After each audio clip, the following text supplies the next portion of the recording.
Bien, muy buenos días a todos y todas. Por intermedio también de los medios de comunicación a los chilenos y chilenas, queremos partir esta vocería dando cuenta de algunos temas en materia económica muy positivos para las regiones de nuestro país.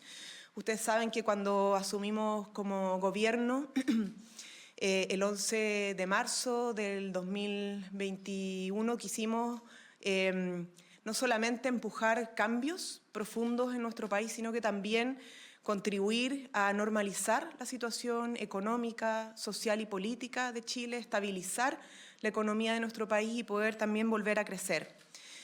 Y por eso es que hemos ido combinando distintas medidas para lograr esos objetivos de cambio y estabilización al mismo tiempo. Y en cuanto a la agenda de cambio, nos propusimos sacar adelante el royalty minero, el royalty que ya es una realidad, que empezó a beneficiar a más de 300 comunas de nuestro país. Estamos hablando de 12 millones de compatriotas que les va a llegar los recursos de la minería, del cobre particularmente, pero de toda la actividad minera en general. Y eso se va a traducir concretamente en recursos de libre disposición a más de 300 municipios. ¿Qué quiere decir que son de libre disposición? Es que los municipios, sus alcaldes y alcaldesas, van a poder orientar los recursos del royalty para mejorar la seguridad de sus barrios, si así lo deciden, para mejorar la infraestructura de las calles, de las veredas, la iluminación, para mejorar las escuelas, para mejorar la salud, para mejorar, por ejemplo, el acceso al agua potable rural de las comunidades. Es decir, son recursos que van a apuntar necesariamente a la mejora de la calidad de vida de nuestros compatriotas. Más de 12 millones de personas, más de 300 comunas como Andacollo, Catemu o Cabildo van a ver aumentado más de un 15% sus presupuestos. Esto es importante no solamente porque es hacer cambios en nuestro sistema, el royalty es algo que no existía en nuestro país, que avance en mejor distribución y redistribución de la riqueza, sino que también se va a traducir en mejoras de desarrollo, es decir, mejoras para la economía de nuestras comunas y de nuestras regiones. Por eso es tan importante lo que han hecho nuestros delegados presidenciales. El viernes pasado se inició la transferencia del royalty a los municipios. Los delegados presidenciales en todas las regiones han estado pudiendo comunicar a los alcaldes y alcaldesas cuántos recursos van a llegar a cada uno de los municipios para que ellos determinen cómo se van a invertir en sus territorios. Y esta semana, evidentemente, estaremos siguiendo con una información acabada y territorializada para que los vecinos y vecinas sepan concretamente cuánto está llegando a sus comunas y cómo finalmente se van a poder gastar esos recursos de acuerdo a las decisiones que tomen sus autoridades locales. En segundo lugar, litio. Litio también ha sido parte de las agendas de cambio que hemos empujado como gobierno porque entendemos la importancia de este recurso que es estratégico para el desarrollo de Chile y del mundo. Tenemos una de las principales reservas a nivel mundial de litio. Ya ustedes han conocido la Estrategia Nacional de Litio que presentó el Presidente de la República el año pasado. Esa agenda ha ido avanzando en concreto con mucho diálogo con las comunidades de pueblos originarios, sobre todas las cosas, pero también en diálogo con las comunidades de las regiones donde están las reservas de litio y también con las empresas. Hace un tiempo atrás comunicamos cómo íbamos a distribuir los salares y sistemas salares de litio, tanto aquellos que van a estar protegidos medioambientalmente como aquellos que van a estar sujetos a explotación, aquellos que van a ser de explotación estratégica directa desde el Estado a través de sus empresas públicas, como también aquellos que van a ser abiertos para la participación de empresas privadas directamente. Hoy día, la ministra de Minería anunció el inicio al llamado a manifestación de interés, que se conoce como RFI, de empresas y consorcios, lo que nos va a permitir, luego de la manifestación de interés de las distintas empresas privadas, poder determinar cuáles van a ser los CEOLES, que son los contratos especiales de operación de litio, para justamente consolidar esta estrategia que es público-privada en el desarrollo de la industria responsable y sostenible de litio en nuestro país. Eso es una buena noticia en materia económica, eso facilita evidentemente las inversiones de capitales, tanto nacionales como extranjeras, principalmente en este caso a propósito del giro que tiene el litio y de la experiencia de empresas internacionales en esta materia. Va a facilitar mayor inversión, va a generar mayor crecimiento, va a generar empleo y sobre todas las cosas va a permitirnos avanzar hacia un modelo de desarrollo no solo más diversificado desde el punto de vista de la matriz productiva, sino que también desde el punto de vista de la generación de valor, o sea, las cadenas de valor, porque el litio no es solamente sacar la salmuera, sino que nos permite también, en asociación con otras empresas, generar cátodos de litio o incluso, ¿por qué no?, baterías de litio para el desarrollo de la energía renovable en Chile. Eso entonces también refuerza la diversificación de la matriz energética en nuestro país, dado los compromisos que tenemos hacia un modelo de desarrollo más sostenible y la carbono neutralidad. Junto con esto queremos decir que el presidente va a visitar la región de Antofagasta para asistir a la inauguración de BESS Goya, que es un sistema de almacenamiento de energía solar en base a batería, que es el más grande de Latinoamérica, muy importante. Es un proyecto de Engie Chile que involucra además una inversión de 200 millones de dólares. Tiene capacidad de almacenamiento de 638 megawatts con 139 megawatts de capacidad instalada. Estamos hablando de una gran planta de energía solar, de almacenamiento de energía solar, por lo tanto, estos no son simplemente anuncios, sino que son la concreción de compromiso en la línea de convalidar o complementar más bien lo que es los cambios con lo que es el crecimiento económico y el desarrollo sostenible de la mano también de la generación de empleo en nuestro país. El ministro Marcel durante este fin de semana, y lo pudieron ver, también dio cuenta de los avances concretos que ha significado nuestra agenda.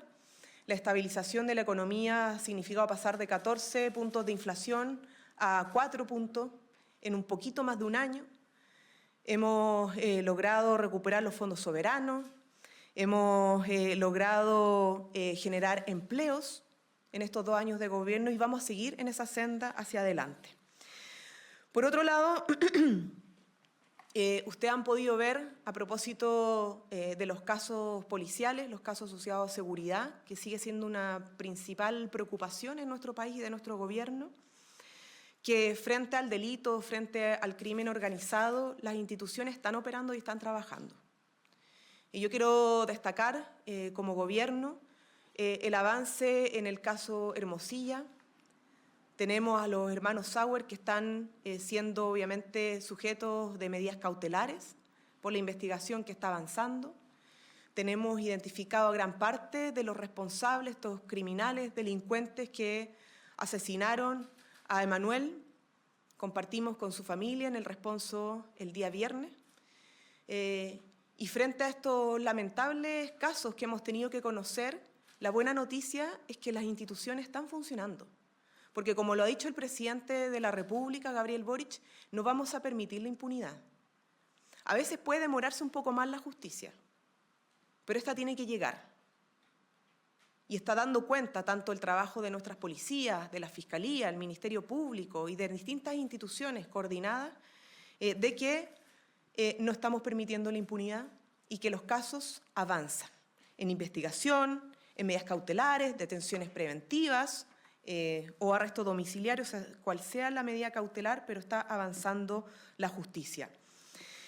Obviamente que también todo esto está relacionado con el secuestro y asesinato del teniente Ojeda, exteniente Ojeda, un caso que ha conmocionado al país y que ha involucrado evidentemente a nuestra Cancillería, que en el marco de las relaciones diplomáticas buscamos hacer que éstas funcionen, que traigan resultados y como lo ha dicho nuestro gobierno a través de la Cancillería, a través del presidente de la República, a través del subsecretario del Interior, nuestra ministra del Interior, hemos no solamente solicitado, sino que exigido la máxima colaboración de Venezuela en este caso. Porque sabemos, como lo ha dicho el fiscal a cargo de la investigación, a quienes hemos estado respaldando además como gobierno, que parte de los implicados habría operado y está en el territorio de Venezuela y por lo tanto es imprescindible que para avanzar en justicia y garantizar la no impunidad, tengamos la colaboración del país vecino, de su gobierno, de su Cancillería y de su Fiscalía. Y hemos tenido respuesta en ese sentido. Esperamos obviamente que esto no sean solamente declaraciones de buena disposición, que por cierto valoramos, sino que se traduzcan en hechos concretos, porque además de necesitar su colaboración para esclarecer el caso de Ojeda, del crimen de Ojeda, necesitamos también colaboración para continuar con nuestra política de expulsión por ingresos irregulares de población migrante, particularmente la población venezolana que ha ingresado por la vía irregular. Y en eso necesitamos, evidentemente, la máxima colaboración, el máximo intercambio de información para poder concretar, no solo identificar aquellos que están en Chile de manera irregular, sino que poder proceder a sus expulsiones como corresponde para garantizar mayor orden y normalización de la situación migratoria en nuestro país. Preguntas. Ministra, el canciller Alberto Van Claveren dijo que están esperando gestos por parte del régimen de Nicolás Maduro. Ahora usted también señala que se necesitan respuestas. ¿Qué respuestas concretas puede entregar Venezuela para que finalmente esto pueda avanzar, ¿no es cierto? ¿Hay un plazo que está esperando Chile? Por ejemplo, si es que no colabora Venezuela en 2 meses o en 1 mes, ¿qué medidas se podría tomar por parte de Chile? Primero no vamos a construir escenarios hipotéticos porque en estos casos necesitamos que efectivamente avance la diplomacia con la mayor rigurosidad, respetando evidentemente los procesos propios soberanos que tiene el país vecino, pero atendiendo a que necesitamos la colaboración de la Fiscalía con la mayor celeridad posible, porque la Fiscalía venezolana evidentemente son las que están, así como la nuestra, a cargo de la persecución del delito. Y en el caso migratorio también de la Cancillería y del gobierno venezolano. Porque una cosa es la expulsión por la vía de vuelos comerciales, que tienen un costo que ustedes ya bien saben, y otra cosa es la expulsión a través de los aviones de nuestras Fuerzas Armadas, que necesitan evidentemente siempre autorización y gestión desde el país vecino para poder hacer que aterricen esos aviones.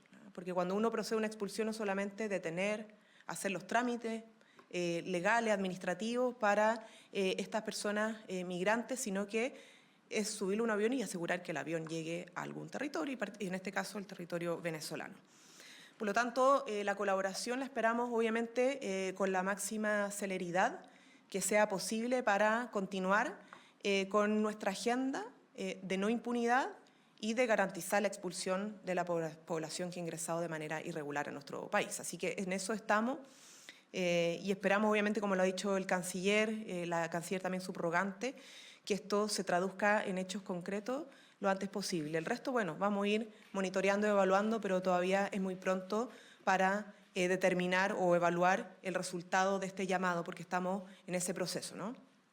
¿Cuáles serían estos gestos concretos? Por ejemplo, una señal podría ser que Venezuela nombre a su contraparte en lo que es el convenio que firmó el subsecretario Monsalve, por ejemplo. Bueno, el convenio que ha gestionado el subsecretario Monsalve tiene mucho que ver con la persecución de la delincuencia, el crimen organizado, sobre todas las cosas, el transfronterizo. Ustedes saben que esto no tiene la expresión solo en un territorio nacional, sino que se mueve por distintos países y, por lo tanto, ese convenio es muy importante como herramienta para avanzar y, evidentemente, que esperamos que se fije la contraparte lo antes posible para hacerlo operativo, ¿no? Entonces, eso, como también las facilidades de la gestión para el aterrizaje de los vuelos con población migrante y, obviamente, los avances en investigación para dar con el paradero de los responsables del asesinato del exteniente Ojeda. Esos son temas, tenemos herramientas internacionales para aquello, para hacer el proceso de dar con el paradero a esas personas, de poder juzgarlo. Existen herramientas que tenemos a disposición y, evidentemente, queremos que sean usadas por ambos países, no solamente por el nuestro, para poder avanzar en esto. O sea, hoy día la relación diplomática es clave para garantizar que no hay impunidad. Romper las relaciones sería regalarle impunidad a los delincuentes y no estamos para eso en estos momentos. Hay que ser inteligentes hacer uso de las herramientas que tenemos, tanto diplomáticas como de convenios y tratados internacionales, y lo que es propio de la política, ¿no? Para avanzar y dar cumplimiento con los objetivos que toda la ciudadanía espera. Que haya justicia, que no haya impunidad, que el tema migratorio vaya resolviéndose lo más posible. Eso significa materializar las expulsiones, generar mayor orden en nuestros países en ese sentido, y para eso estamos recurriendo a estas herramientas, una es la diplomacia. Ministra, en otras materias, la bancada de la UDI ofició al Ministerio del Interior a propósito de este criterio que tiene relación con la formalización, que es un punto de inflexión. Dicen que este criterio infringe la Constitución Política de la República. ¿Cómo lo responden desde el Gobierno? Bueno, primero, para dar una respuesta formal, necesitamos que nos llegue ese oficio formal. Hasta el momento solo hemos conocido declaraciones de prensa y las preguntas que ustedes nos han hecho, pero no tenemos un oficio con argumentos jurídicos que haya ingresado al menos y que esté a la vista de las autoridades correspondientes. De todas maneras, yo quiero recordar que la nominación y remoción de las autoridades unipersonales que son de cargo al presidente de la República, es decir, que designa el presidente de la República, solo dependen del presidente de la República, y eso es lo que garantiza la Constitución, ¿no? Son facultades exclusivas del presidente cuando nombra a una autoridad de confianza, como cuando le pide dar un paso al costado. Ministra, en relación con las declaraciones del senador José Miguel Insulza, él decía que no es que Venezuela no esté recibiendo a los migrantes irregulares, sino que en Chile no los están enviando. Queríamos saber cómo finalmente se pueden entender estas palabras, a pesar de que usted comenta que se están haciendo gestiones con Venezuela para avanzar en la migración irregular. Lo que él dice es totalmente lo contrario. Perdón, mire, en estos procesos se requiere una serie de procedimientos para poder ejecutar la expulsión. Esto no es simplemente se decreta y se produce así espontáneamente. Requiere primero los controles respecto a la población migrante que ha ingresado y que está en nuestro país de manera irregular. Hay procedimientos de expulsión que son judiciales y otros que son de carácter administrativo que hay que tramitar. Muchos de ellos se han estado tramitando, evidentemente, y tenemos tramitados muchos de esos, pero para efectuar la expulsión, es decir, que un vuelo despegue y luego aterrice, hay que hacer la gestión completa. No basta con subirlos a un avión si luego no tiene ese avión donde aterrizar. Por lo tanto, van de la mano la expulsión administrativa judicial con la gestión con el país vecino para que pueda esos aviones que llevan población migrante poder llegar al país de origen. Nosotros esperamos, obviamente, que durante estos próximos días mejore esa colaboración, porque la pregunta que nos han hecho, que si hemos tenido la mejor colaboración, la respuesta es que no hemos tenido la mejor colaboración en todos los casos, y por lo tanto esperamos que luego de este llamado que hemos hecho al país vecino y la respuesta que hemos tenido, es que esa colaboración mejore mucho y de manera ágil y lo más expedita posible, ¿no? También hay algunas propuestas, como por ejemplo la del diputado Daniel Manucheri, que apunta a prohibir el ingreso de venezolanos por 2 años y restringir los envíos de dinero a Venezuela. No sé si esa propuesta la han evaluado o la recibieron. Miren, estas cosas como gobierno estamos recurriendo a la mayor cantidad de instrumentos de la manera más inteligente posible para lograr los objetivos. Y esto, como le decía anteriormente, ha implicado no solo mantener las relaciones diplomáticas en el marco además del llamado a consulta que le hicimos al embajador por la gravedad de los dichos del canciller venezolano, sino que también recurrir a distintos proyectos de ley, leyes que hemos aprobado para agilizar el proceso de expulsión, el control de la frontera, una frontera que es larga y que ha estado abandonada por muchos años y que hemos logrado también ajustar no solo con mayor presencia de las Fuerzas Armadas, del Ejército en particular, en el caso del control de la frontera, sino que también modernizando la vigilancia en la zona fronteriza. Por lo tanto, nuestro gobierno está preocupado de tener una agenda lo más inteligente posible para lograr los objetivos, ¿no?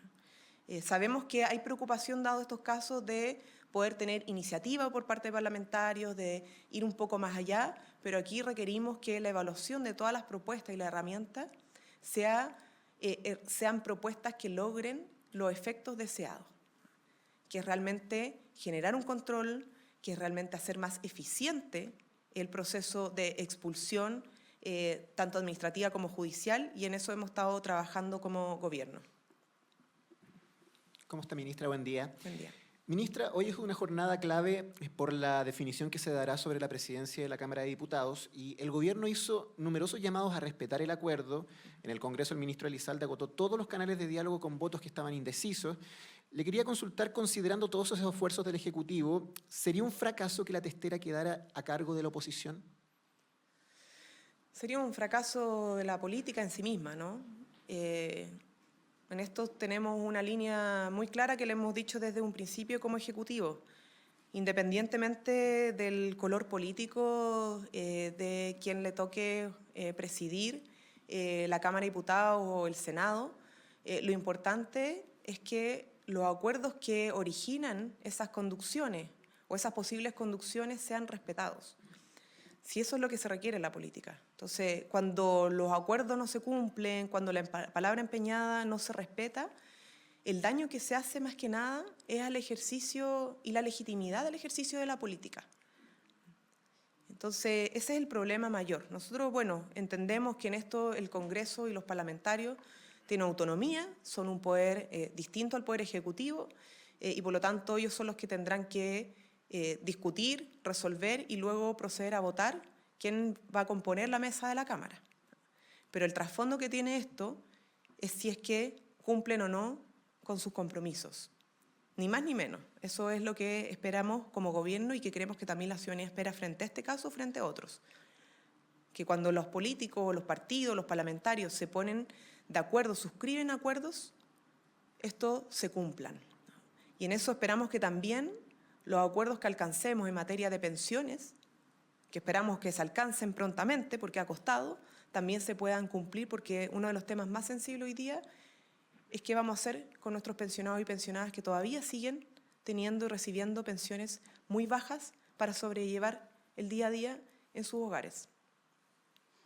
Buenos días, ministra. Durante el fin de semana, la ministra Jara dijo a La Tercera que al movimiento social le ha faltado una presencia más activa durante este periodo en las calles, pero en paralelo algunos sectores de trabajadores han criticado que el gobierno se ha alejado precisamente de los movimientos sociales. Mi pregunta es, usted ha dicho en el pasado que se puede y debe tener un pie en la moneda y otro en la calle. ¿Sigue en pie esa intención? Porque en la práctica al parecer no se ha concretado y un ejemplo de ello son estas versiones, digamos, encontradas entre la ministra y los trabajadores.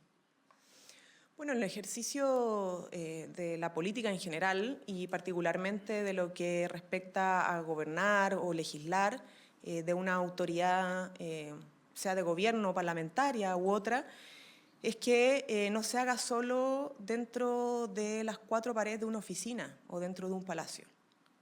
El ejercicio de la política y de la construcción de democracia implica también estar en permanente contacto con los territorios, con la calle, los barrios, las organizaciones de la sociedad civil. Y por eso es tan importante mantener siempre ese equilibrio, porque si uno solo elabora la política pública o las leyes desde una oficina, pierde el sentido de la realidad cotidiana. Y en ese sentido nosotros hemos estado actuando desde el primer momento, de poder hacer política no solamente desde el Palacio. Hemos tenido encuentros de pensiones con los adultos mayores, hemos tenido varias reuniones y encuentros sociales con organizaciones, dirigentes o no, de la sociedad civil, para discutir y elaborar incluso el pacto fiscal, la reforma tributaria, la reforma de pensiones, la ley de 40 horas, la de salario mínimo, lo que se ha estado trabajando de respecto al Sistema Nacional de Cuidado, con una participación inmensa de mujeres cuidadoras, acompañada por ONU Mujeres. Entonces, cuando hablamos del rol de las organizaciones sociales, lo hacemos pensando en la construcción de democracia y siempre lo hacemos pensando en la manifestación pacífica de sus voluntades y sus propuestas, evidentemente, ¿no? Que es lo que establece nuestra Constitución. Pero no podemos pretender o no podemos aceptar que en el discurso público se asocie organización social o manifestación social a delincuencia, porque no son lo mismo. Hay delincuentes que se aprovechan de las manifestaciones, hay delincuentes y gente que quiere ir a destruir, que se aprovecha de la organización y de las justas demandas de la sociedad civil para cometer sus objetivos fuera de la ley. Y eso es cierto, pero no por eso podemos señalar que toda manifestación o que toda expresión de posición y de voluntad de la sociedad civil es delincuencia o es violencia, porque no es así.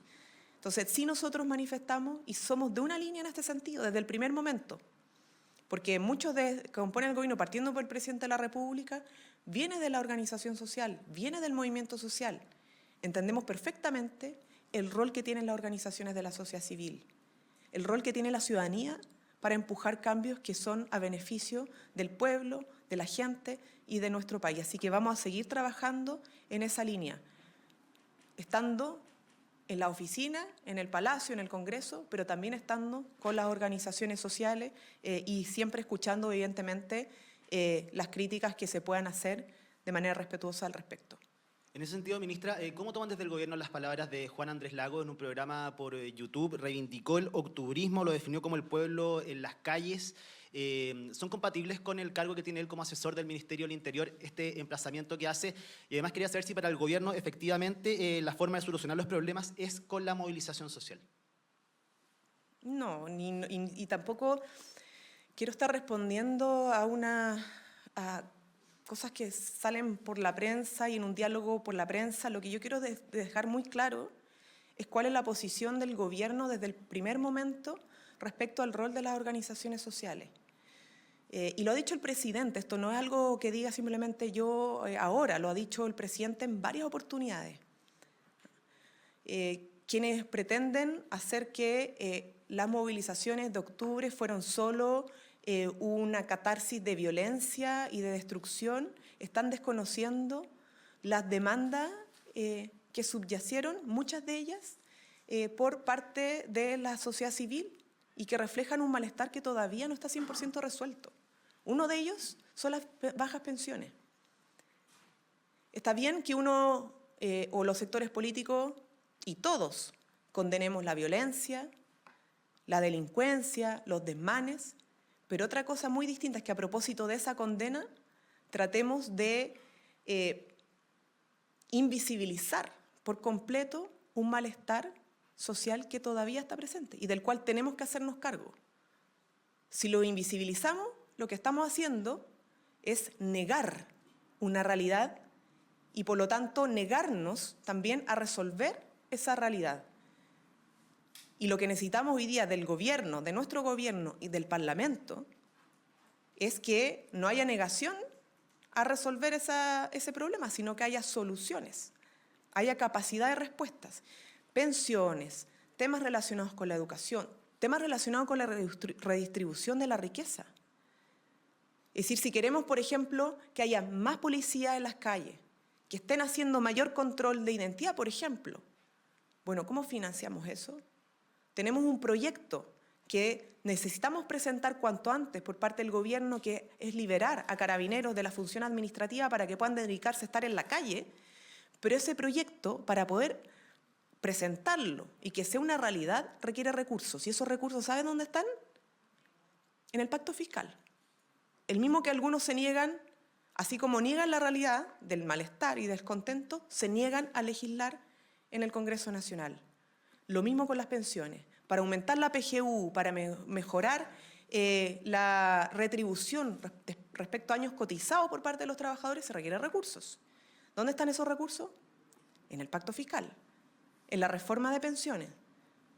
Entonces, pongamos el centro no solamente en la polémica sobre el dicho de una otra persona en relación al movimiento social, sino que entendamos que gran parte del malestar social que ha expresado la sociedad civil tiene que ver con la incapacidad o la negación de resolver los temas de fondo que los aquejan como población. Y al menos como Ejecutivo no nos perdemos de vista en la necesidad de seguir avanzando en esa agenda de soluciones. ¿No hay incompatibilidad en el cargo que él tiene de asesor del Ministerio del Interior con que se reivindique, como él dice, el octubrismo? Es que no voy a centrarme en un dicho particular. Yo le quiero decir el fondo del asunto. Y es el gobierno. es que como gobierno nosotros no caemos en el juego de decir que el movimiento social de octubre es solo delincuencia.